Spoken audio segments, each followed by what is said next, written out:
నమస్తే. నేను శ్రీదేవి. మన రిథమ్ టాక్స్ ప్రోగ్రామ్‌కి స్వాగతం. ముందుగా అందరికీ ఇంటర్నేషనల్ మెన్స్ డే శుభాకాంక్షలు. పురుషుని యొక్క బాధ్యతలు, కుటుంబంలో అతని పాత్ర, త్యాగాలను గుర్తిస్తూ జరుపుకునే మెన్స్ డే కార్యక్రమం గురించి మాట్లాడుకుందాం. నమస్తే అండి విశ్వనాథన్ గారు. నమస్తే అండి. ఈ మెన్స్ డేని ఎందుకు జరుపుకోవాలి? అంటే అంతర్జాతీయ స్థాయిలో చూసుకున్నట్లయితే కనుక మహిళలకి ఒక దినోత్సవం ఉంది, బాలికలకి దినోత్సవం ఉంది, సీనియర్ సిటిజన్స్ దినోత్సవం ఉంది, యూత్ కూడా ఇలాగా దినోత్సవాలు జరపడం అనేది ఎప్పటి నుంచో వస్తుంది. మరి అటువంటిప్పుడు సమాజంలో ఒక భాగమైనటువంటి మెన్ కూడా ఒక డే ఉండాలని చెప్పేసి అని ఎప్పటి నుంచో మేమందరం మొత్తుకుంటున్నాం. అయితే తెలుగులో కూడా ఈ మధ్యన F2 అనే సినిమా వచ్చింది, చూశారు కదా. F2 సినిమా వచ్చిన తర్వాత చాలా మందికి జ్ఞానోదయం అయింది, మా పరిస్థితి ఎలా ఉండిపోయింది అనేటువంటి విషయం ఉన్నాడు. అప్పటిదాకా చాలా మందికి జ్ఞానోదయం కలగలేదు. సమాజంలో అందరం అలాగే ఉండిపోతూ అలాగే అలాగే అనుకుంటాను, అంతేగా అంతేగా అనుకుంటాను నడిపించేస్తున్నాం అనమాట.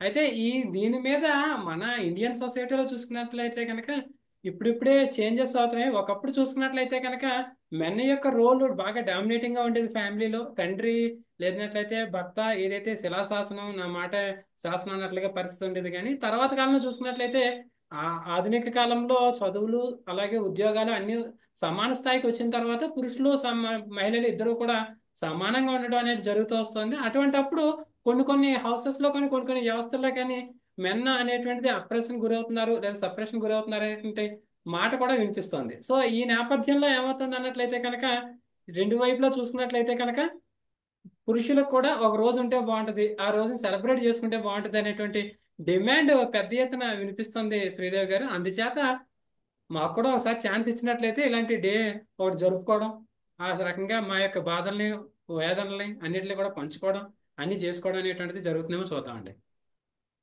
మెన్స్ డే ఎప్పుడు ప్రారంభమైంది? ఏ రోజున జరుపుకుంటారు? అంటే మెన్స్ డే అనేటువంటిది ఒకటి జరుపుకోవాలనేటువంటి డిమాండ్ 90s లో బాగా ఎక్కువగా వచ్చింది. అంతకు ముందు దాకా కూడా సహజంగానే అన్ని చోట్ల కూడా మెన్ డామినేటెడ్ సొసైటీగానే ఉండిపోయింది. ఒక చిన్న ఉదాహరణ చెప్తా. మన ప్రపంచ దేశాలన్నిటికీ కూడా అత్యంత ఆదర్శనీయంగా అగ్రగామి దేశంగా మనకు చెప్పేటువంటిది అమెరికా అని చెప్తారు. కానీ అమెరికాకి ఇప్పటిదాకా కూడా ఒక మహిళ ఎప్పుడు కూడా అధ్యక్షులు అవ్వలేదు.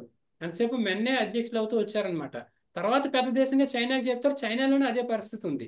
అంటే ఈ రకంగా మెన్ డామినేషన్ అనేది అన్ని స్థాయిలోనూ ఉండడం అనేది ఎప్పటి నుంచో వస్తుంది. కానీ 90s లో లిబరలైజేషన్ అనేది మన ఇండియన్ వంటి కంట్రీస్ లో ప్రారంభమైన తర్వాత ప్రపంచంలో ఎక్కువ దేశాల్లో ఆర్థిక సంస్కరణలు రావడము, చదువులు పెరగడము, ఉద్యోగాలు రావడము, అందరూ కూడా సమాన స్థాయిలో రావడం అనేటువంటిది వచ్చిన తర్వాత ఈ మెన్ కూడా ఒక డే ప్రకటించాలి అనేటువంటిది ఒకటి వచ్చింది. సో ఆఖరికి 1999లో ఐక్యరాజ్య సమితి సర్వసభ్య సమావేశాలు జరిగినప్పుడు ట్రినిడాడ్ అండ్ టొబాగో అనే చోట ప్లేస్ జరిగినప్పుడు ఇలాగ మండే కింద ఒకటి పాటిద్దామని చెప్పేసి అనుకున్నారు. దానికి నవంబర్ 19ని ఎంచుకున్నారు కాబట్టి నవంబర్ 19ని ఇలాగ మెన్స్ డే అని చెప్పేసి జరుపుకోవడం అనేది జరుగుతుంది. అయితే మన భారతదేశం విషయానికి వచ్చినప్పటికీ అప్పటికి ఇంకో 10 ఏళ్ళు దాకా కూడా దీని మీద ఇంకా క్లారిటీ రాలేదు. తర్వాత ఒక 10 ఏళ్ళ తర్వాత అంటే 2007 2008 ఆ టైం వచ్చిన తర్వాత మాత్రం భారతదేశంలో కూడా ఇలా ఒక మెన్స్ డే జరుపుకోవడం అనేటువంటిది, మెన్స్ డే సందర్భంగా గ్రీటింగ్స్ పంపించుకోవడం అనేటువంటిది, ఆ ఆ రోజున కొంత ఫన్ అనేటువంటిది కొంతమంది కలిపి చేసుకోవడం. అంటే బ్యాచిలర్స్ పార్టీ లేనట్లయితే కనుక ఇలాంటి పార్టీలు కొన్ని ఉన్నాయి. కానీ మెన్స్ డే పార్టీలు అనేటువంటివి కూడా తర్వాత కాలంలో స్టార్ట్ అయ్యాయి. ఆ మెన్స్ డేని కూడా పార్టీలు రకరకాలుగా చేసుకోవడం అనేటువంటిది కూడా ఎక్కువగా వచ్చిందండి. మెన్స్ డే జరుపుకోవడానికి గల ముఖ్య లక్ష్యాలు ఏమిటి? అంటే ఈ మెన్స్ డేకి లక్ష్యాలు అంటే అది పెద్దగా మనం అనుకోవడానికి ఏంటంటే కానీ కొన్నిటిని అనుకుంటున్నారు. అంటే ఏంటంటే సాధారణంగా ఒక రోల్ మోడల్ అనేటువంటిది చూసుకున్నట్లయితే మన సొసైటీలో ఒక క్రికెట్ స్టార్ రోల్ మోడల్ గా ఉండాలి, లేదా సినిమా స్టార్ రోల్ మోడల్ గా ఉండాలి, పొలిటీషియన్ రోల్ మోడల్ గా ఉండాలి అనేటువంటిది ఎప్పటి నుంచో ట్రెండ్ నడుస్తుంది. అయితే అలా కాకుండా మన ఇంటిని నడుపుతున్నటువంటి తండ్రి లేదా భర్త లేదా అన్నయ్య ఎవరైతే ఉంటారో ఇంటిలో ఇంటిని కుటుంబాన్ని లీడ్ చేసినటువంటి వ్యక్తి, అతన్నే ఒక రోల్ మోడల్ గా తీసుకోవాలి కుటుంబ సభ్యులు లేక పిల్లలు అనేటువంటి దగ్గర దీనికి ఒక లక్ష్యం అంటూ ఫామ్ అయింది అనమాట. అంటే అతను యొక్క త్యాగాలు ఏంటి, కుటుంబానికి కానీ లేదా కుటుంబం కోసం కానీ కుటుంబ సభ్యుల కోసం కానీ ఎంత పాటుపడుతూ ఉంటాడు, ఎలా పనిచేస్తూ ఉంటాడు అనేటువంటి దాని మీద ఏదైతే ఉందో ఆ త్యాగాల్ని దృష్టిలో పెట్టుకుని ఆ త్యాగాల కోసం అని చెప్పేసి అని దీన్ని ఆలోచించడం మీద ఇది స్టార్ట్ అయింది కాబట్టి అదొక లక్ష్యంగా అనుకోవచ్చు. ఈ ఏడాది థీమ్ కూడా అంటే ప్రతి సంవత్సరం ఒక థీమ్ తీసుకుంటారు. ఈ ఏడాది యొక్క థీమ్ కూడా అలాగే ఉంది.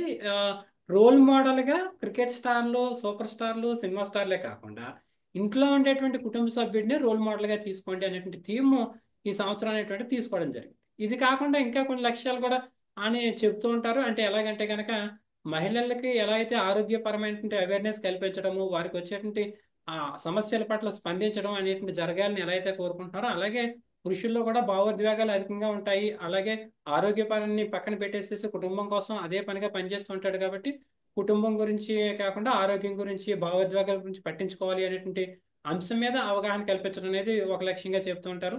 దీంతో పాటుగా ఏంటంటే కనుక సమానత్వం అనేటువంటి దాని విషయంలోకి వచ్చేసరికి ఫైనాన్షియల్ గా ఉండేటువంటి ఈ ఫైనాన్షియల్ మేనేజ్మెంట్ అనేటువంటిది చాలా చోట్ల ఎస్పెషల్లీ కొన్ని రకాల సొసైటీలో విమెన్ దగ్గర ఎక్కువగా కనిపిస్తుంది కాబట్టి ఈ ఫైనాన్షియల్ ఈక్వాలిటీ అనేటువంటిది మెన్న కూడా రావాలంటే ఒక డిమాండ్. ఇలాగా కొన్ని డిమాండ్లు లేదా కొన్ని లక్ష్యాలు అనేటువంటిది ఈ మెన్స్ డేకి ఫామ్ చేశారు. ఈ మెన్స్ డేకి ఫామ్ చేసి వీటి ఆధారంగా ఈ మెన్స్ డేని జరుపుకోవాలనే మాట కూడా వినిపిస్తుందండి. అయితే మన భారతీయ సమాజంలో చూసుకున్నట్లయితే కనుక ఇలాంటి డేస్ జరుపుకోవడము, ఆ డే ఒక్కరోజు మాత్రమే ఆ థీమ్ గురించి ఆలోచించడము, మిగిలిన రోజులు అన్నింటిని విడిచిపెట్టేయడము ఇలా లేదండి. మన భారతీయ సమాజం, మన సంస్కృతి సంప్రదాయంలో ఏంటంటే కనుక మనకి ఏం చెప్తారు, మొదటి నుంచి ఈ విలువలు చెప్పడం అనేటువంటిది ఉంది. మనకి ఏం చెప్తారంటే మాతృదేవోభవ, పితృదేవోభవ, ఆచార్య దేవోభవ అని చెప్పేసి చెప్తూ వచ్చారు. అందుచేత తల్లిని చక్కగా పూజించాలి ఇంట్లో, తండ్రిని చక్కగా గౌరవించాలి, ఆచార్యుడు అంటే పాఠం చెప్పే గురువు గారిని మనం ఆదరించాలి అని మన పిల్లలకి మొదటి నుంచి చెప్పాలని చెప్పి మన భారతీయ సంస్కృతి విలువ చెప్తూ వస్తాం.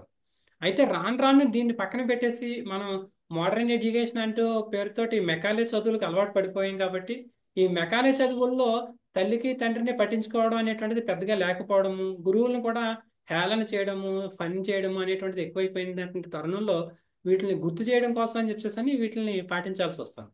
అయితే ప్రస్తుతం ఉన్న ట్రెండ్ ప్రకారం చూసుకున్నట్లయితే మాత్రం మెన్స్ డే అనేటువంటి దాన్ని కూడా ఫన్ గా జరుపుకుంటున్నారు. ఎస్పెషల్లీ 4-5 కుటుంబాలు కలుసుకోవడము, ఈ సందర్భంగాను కలిసి భోజనం చేయడము, లేదా కలిసి ఇంకొక అకేషన్ ని షేర్ చేసుకోవడము, ఆ సందర్భంగా వాళ్ళలో ఉండేటువంటి అబ్బాయిలు అమ్మాయిలు అందరూ కూడా సరదాగా గడపడం. అంటే ఒక అకేషన్ అనేటువంటి దేనికోసం తీసుకుంటున్నారంటే కనుక కొన్ని కుటుంబాలు లేదా కొంతమంది ఫ్రెండ్స్ కలిపి ఒక చోటకి చేరి దాన్ని ఎంజాయ్ చేయడము, లేదన్నట్లయితే సరదాగా ఆనందంగా ఉత్సాహంగా చేయించడం అనేటువంటి దాన్ని చేస్తూ వస్తున్నారు. కాబట్టి ఆ రకమైన లక్ష్యాలతోటి ఈ మెన్స్ డే ముందుకు వెళ్ళడం అనేటువంటిది ప్రాక్టికల్ గా మంచిది అనేటువంటిది మనం అనుకోవచ్చండి.